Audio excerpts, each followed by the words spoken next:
अभी बुजुर्ग थे हजरत अबू अब्दुर्रहमान फरोग साहिब तारीख बगदाद ने लिखा है, वो जिहाद पे चले गए। 30,000 दिनार अपनी बीवी को जाते दफा दे गए।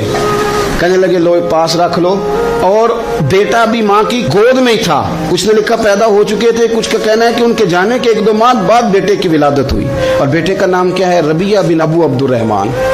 और ये बेटे वो हैं जो हजरत इमाम मालिक जैसे लोगों के उस्ताद हैं। हजरत हसन बसरी जैसे लोगों ने उनसे पढ़ा, खुद जिहाद पे चले गए। आज तो फौजियों की नौकरी है ना जी, उनका ये निज़ाम है कि वो जाते हैं, उन्हें तनख्वाह मिलती है, छुट्टी पे आते हैं। उस ज़माने में ये था कि माले गनीमत से हिस्सा मिलता था, और फतुहात का ये तरीका था कि ये इलाका फतह हुआ तो आगे चले गए, वो फतह हुआ तो आगे चले गए, वो फतह हुआ तो आगे चले गए। किसी ने लौटना है तो पाबंदी नहीं थी, लौट सकता है। कुछ लोग जिहाद में ही रहते थे। हजरत अबू अब्दुर्रहमान फरोग 27 साल जिहाद में रहे। 27 साल। यहाँ तो खामन बाहर हो तो बहुत सारी औरतें कह देती हैं कि तेरे अब्बे ने तो सिर्फ पैसे कमाए। मुसीबतें तो सारी मैंने देखी। माज़अल्लाह बाज जगह, सब नहीं लेकिन बाज जगह कह देती हैं कि वक्त सारे मैं की थे। 27 साल शौहर चला गया, वापिस नहीं आया।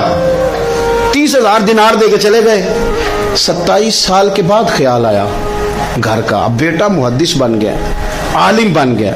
और कमाल ये कि रहते कहाँ थे? हुजूर के मदीने में, मदीना तुन नबी में, मदीना मुनव्वरा में सल्लल्लाहु ताला अलैहि वसल्लम।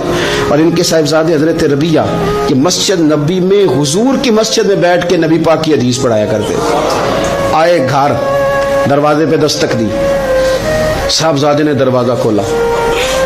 ना बाप बेटे को पहचानता है, ना बेटा बाप को। जनाब अबू अब्दुर्रहमान अंदर दाखिल होने लगे तो साहबजादे ने कहा बूढ़े मियाँ मेरे घर में बगैर इजाजत के क्यों दाखिल हो रहे हैं? तो वो कहने लगे तू बता, तूने मेरे घर पे कब्जा क्यों कर रखा है? अब जब बात ज्यादा बढ़ गई, पर्दा सिरका के देखा कि मेरे शौहर आ गए 27 साल के बाद। 27 साल के बाद तो आप अपने साहिबजादे से कहने लगी बेटा इनको अंदर आने जो, तुम्हारे वालिद हैं। बड़ा रोए बाप बेटा, बड़ा रोए। माँ और बेटे की मोहब्बत का भी अंदाजा नहीं, पर कुरान पाक पढ़े ना तो 2 मिसालें बाप और बेटे के प्यार की भी मिलती हैं। एक हजरत याकूब अलैहिस्सलाम का जनाब यूसुफ से प्यार, और एक हजरत इब्राहीम का हजरत इस्माइल से प्यार, और जनाब इस्माइल की जनाब इब्राहीम की फर्मा बरदारी की मिसाल। इसका भी जवाब कोई नहीं। बाप इतना रो रहे हैं और बेटे की याद में, इसका भी अंदाजा कोई नहीं कर सकता। बाप बेटा मिल के बड़ा रोए। असर की नमाज का वक्त हो गया। हजरत रबिया जो मुहद्दिस हैं वो वुजू करके मस्जिद शरीफ चले गए। ये अभी चूंकि सफ़र से आए थे, इन्होंने खाना वाना खाया, थोड़ी देर बीत गई तो ये नहीं पूछा पीछे हाल क्या रहा। पूछते हैं अपनी बीवी से मेरे 30,000 दिनार कहाँ हैं? तो अहलिया कहने लगी मस्जिद जाए ना, हुजूर की मस्जिद में असर पढ़ के आए, फिर मैं बताती हूँ पैसे कहाँ हैं। हजरत रबिया ने इमामा बांधा, जुब्बा पहना, हुजूर की मस्जिद में बैठे और हदीस पाक का दर्स दे रहे हैं।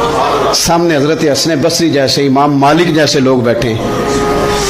हजरत अबू अब्दुर्रहमान फरोग जो इनके वालिद थे, असर की नमाज पढ़ के ना तो पूछते हैं एक शख्स से ये कौन है नौजवान काली दाढ़ी वाला, उम्र ज्यादा नहीं पर किस तरह शौक से हुजूर का दीन बयान कर रहा है, कौन है? तो बताने वाले ने कहा कि हुजूर एक ना अबू अब्दुर्रहमान नाम के बुजुर्ग हैं, वो 27 साल से जिहाद में गए हुए हैं, ये उनका बेटा है।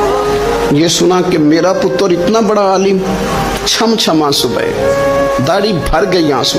हुजूर की मस्जिद में तशक्कुर के आंसू, खूब रोए, खूब रोए। उठे घर गए, और जब आंसुओं भरा चेहरा लेके घर आए तो अम्मा सारी बात ही समझ गई। कहने लगी देखा है वो बेटे को हदीस पढ़ाते, अब पता चला मैंने आपके 30,000 दिनार कहाँ खर्च किए, मैंने आपका पैसा जाया तो नहीं किया। हजरत अबू अब्दुर्रहमान फरोग फरमाने लगे रब तुझे सिला दे और मेरी तरफ से भी दे, तूने तो कमाल कर दिया है। हदीस तेरा बेटा पढ़ा रहा था और कद मेरा ऊंचा होता जा रहा था, सबक तेरा बेटा दे रहा था और यूं लग रहा था कि दर्जे मेरे बुलंद हो रहे हैं। तो माओ ने कमाल किया, इनकलाब किया। बेटियों ने, बहनों ने दीन के लिए हमेशा अपना किरदार पेश किया।